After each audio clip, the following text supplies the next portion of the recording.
सिंध अमुन जरगो ॿियो भेरो कोठायो वियो आहे 150 खां मथे दावतूं पाण ॾिनियूं आहिनि जॾहिं त जेके सरदार आहिनि उहे सिर्फ़ु चोटी आया आहिनि इन जो केतिरो इम्पैक्ट जेको पवंदो ऐं इन जे लाइमल छा जोड़ियो अथव? ॾिसो बुनियादी तौर ते हिन शइ खे सम्झण जी ज़रूरत आहे त सरदारनि खे सॼो छो वियो। कच्चे में 2 सालनि खां जॉइंट ऑपरेशन पियो हले, रेंजर्स नाकाम आहे, पुलिस नाकाम आहे। हिकिड़े साल में अवाम जे टैक्स जा 2 खरब रुपया सखर लारकाणी डिवीजन में ऑपरेशन जे नाले ते ख़र्च थिया आहिनि। 2 खरब रुपया बि ॼण त लुढ़ंदे नज़र पिया आया आहिनि। जॾहिं उन जा पेरा खयासीं त ख़बर पई त बंदूक खणण वारा चवनि था त असांजा झेड़ा आहिनि, असां बिरादरियुनि जे ज़ातियुनि ऐं पातियुनि जे झेड़नि में वरतल आहियूं, असांजे झेड़नि जा फ़ैसिला करायो, फ़ैसिला जूं तारीख़ूं करायो। उन में सरदार साहिबान जेसिताईं न हूंदा तेसिताईं फ़ैसिलनि जूं तारीख़ूं न थींदियूं, धुरियूं राज़ी न थींदियूं ऐं जेसिताईं फ़ैसिलनि जूं तारीख़ूं न थींदियूं तेसिताईं बंदूक हेठि न वेंदी, जेसिताईं बंदूक हेठि न वेंदी तेसिताईं अमन न थींदो। JU आई उन सिलसिले में वज़ीर आज़म जे साम्हूं कच्चे जे जॉइंट ऑपरेशन जो मुतालबो कयो, 15 ॾींहं सिंध अमन मार्च कयो। उन खां पोइ JU आहे ज़रूरी सम्झो त फ़ैसिला कराइजनि ऐं धुरियुनि खे फ़ैसिले ते राज़ी कजे। पोइ भली धुरियूं वञी अदालत में फ़ैसिलो कनि, भली धुरियूं वञी कंहिं मुफ़्तीअ वटि, कंहिं आलिम वटि, कंहिं मीर वटि, कंहिं पीर वटि फ़ैसिलो कनि, पर राज़ी थियनि। उन जे लाइ सरदार साहिबान पंहिंजो किरदारु अदा कनि।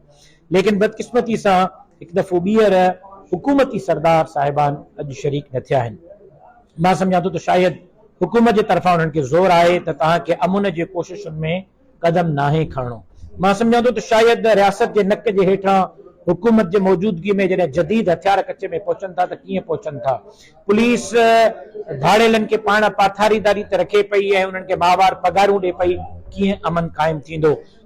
सहाफ़ी जान मोहम्मद महर जे क़त्ल में मुलविस जवाबदार खे जॾहिं खयो वेंदो ऐं पुलिस डीलिंग करे उन जे लाश खे वसूल कंदी ऐं फोटो सेशन करे वरी मालिकनि जे हवाले कंदी त अमन कीअं थींदो। लिहाज़ा सिंध हुकूमत मूंखे संजीदा नज़र न पई अचे ऐं मां इन बदअमनी जो पहिरियों बि ज़िम्मेदार सिंध हुकूमत खे सम्झां पियो, हाणे बि ज़िम्मेदार सिंध हुकूमत खे सम्झां थो ऐं सिंध हुकूमत जे सफ़ुनि में वेठल वॾेरनि, मोहतारनि, ख़ाननि, नवाबनि ऐं सरदारनि खे सम्झां थो। मुंहिंजो न आहे ख़्याल त हाणे वधीक उन्हनि खे को आवाज़ ॾियण जी ज़रूरत आहे। 5 दफ़ा दावत ॾिनी वई ऐं उहे शरीक न थिया।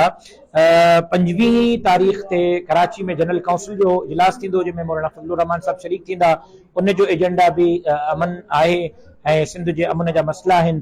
उन खां पोइ 11 तारीख़ ते सेप्टेंबर जे कश्मीर खां इंशाअल्लाह सिंध अमन कारवां निकिरंदो, जेको कश्मीर, शिकारपुर, सक्कर, खैरपुर, नौशरो फिरोज, नवाबशाह, मटियारी, हैदराबाद, मोहम्मद खान ऐं सिजावल ऐं ठटे खां थींदो कराची वज़ीर आला हाउस जी तरफ़ ईंदो, जिते पुरअमन एहतिजाजी धरणो लॻायो वेंदो, एहतिजाजी मुज़ाहिरो थींदो ऐं वज़ीर आला साहब खे हिकिड़ो अमन अमान जे हवाले सां जेको आहे उहो मुतालबो जो चार्टर पेश कयो वेंदो।